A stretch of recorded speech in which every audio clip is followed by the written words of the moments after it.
Bismillahirrahmanirrahim. Assalamualaikum warahmatullahi wabarakatuh. Halo para santri Madrasah Diniyah MTA Yogyakarta, bertemu lagi dengan Ustazah Ana di sini. Nah, pada kesempatan kali ini kita akan belajar tentang tahsin dan melanjutkan materi tentang makhorijul huruf. Tapi sebelum kita mulai materinya, jangan lupa ya untuk berdoa sebelum belajar. Nah, langsung kita masuk ke materinya, yaitu makhorijul huruf al-halqi yang bagian kedua. Nah, untuk merefresh ingatan adik-adik semua, di sini kita akan membahas tentang al-halqi atau tenggorokan. Hurufnya yang jumlahnya ada 6 huruf. Nah, di tenggorokan ini terbagi menjadi 3. Tenggorokan bagian bawah yang 2 minggu lalu kita pelajari, yaitu huruf A dan huruf H. Kemudian sekarang kita akan belajar tentang tenggorokan bagian tengah yang hurufnya ada huruf H dan huruf A. Nah, yang tenggorokan bagian bawah yang pertama ada huruf A. Sifat-sifatnya yaitu tampak jelas, kemudian keras, kemudian turun dan terbuka, dan menahan. Di sini ada 4 contoh tentang cara membaca huruf A. Yang pertama, amanu, amanu. Kemudian yang kedua,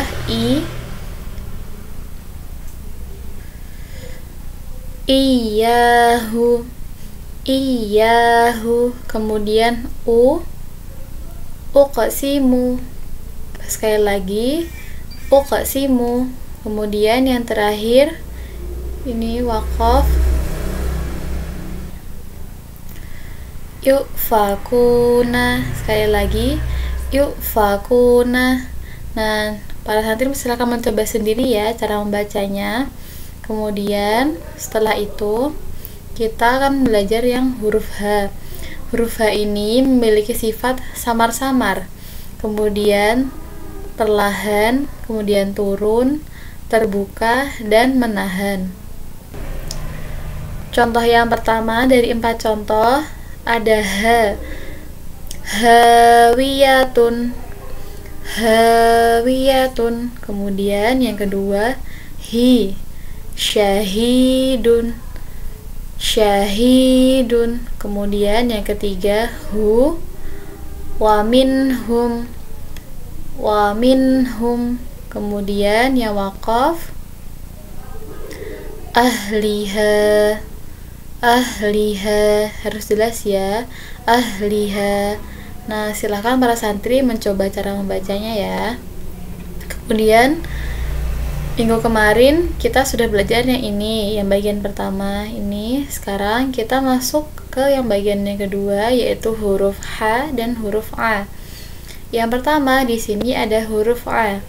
Huruf A itu harus jelas, kemudian berada di pertengahan, di tenggorokan bagian tengah, kemudian menurun, terbuka ketika mengucapkannya, dan ditahan. Di sini ada 4 contoh lagi tentang huruf A.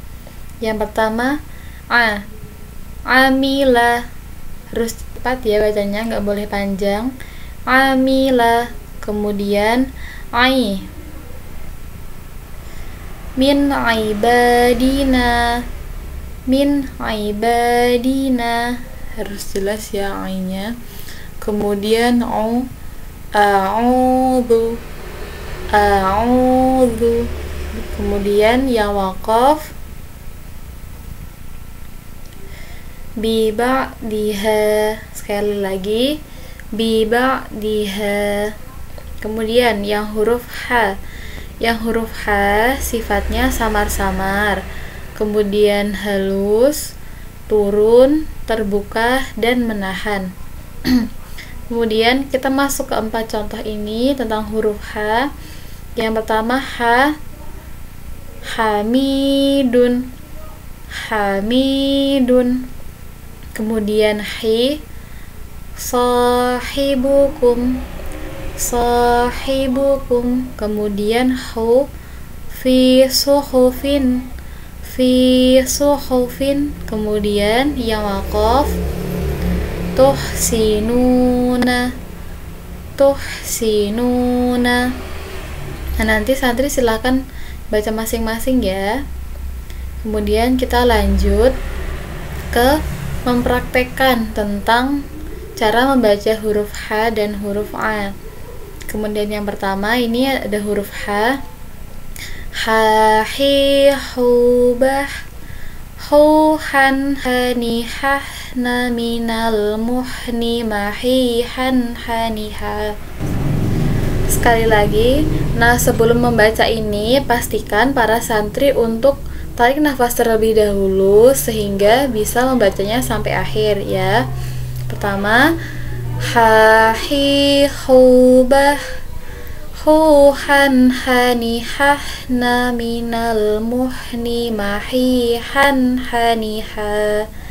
Nah, lanjut ya, yang kedua, yang ain, yang a. Pastikan untuk menarik nafas dahulu ya, agar tidak terengah-engah ketika membacanya. Sama-sama. Ai, au, ba, au, an, ani, a, na, minal, mu'ni, ma'i, an, ani, a. Sekali lagi ya, bacanya pelan-pelan saja biar lebih fasih nanti cara membacanya. Bareng-bareng. Ai, au, ba, au, an, ani, a, na, minal, mu'ni, ma'i, an, ani, a. Nah, nggak susah kan para santri? Silahkan dicoba masing-masing ya di rumah. Nah, untuk tugas minggu ini, tugasnya membaca contoh makharijul huruf yang H dan A seperti yang Ustazah contohkan tadi, dan membaca surat At-Taubah ayat 12 sampai 14, lanjutan dari yang kemarin ya. Semangat untuk para santri. Nah, nanti laporannya bisa langsung lewat video call atau panggilan suara, atau jika tidak bisa boleh melalui rekaman video atau rekaman suara. Selamat belajar ya, sampai jumpa di pertemuan berikutnya.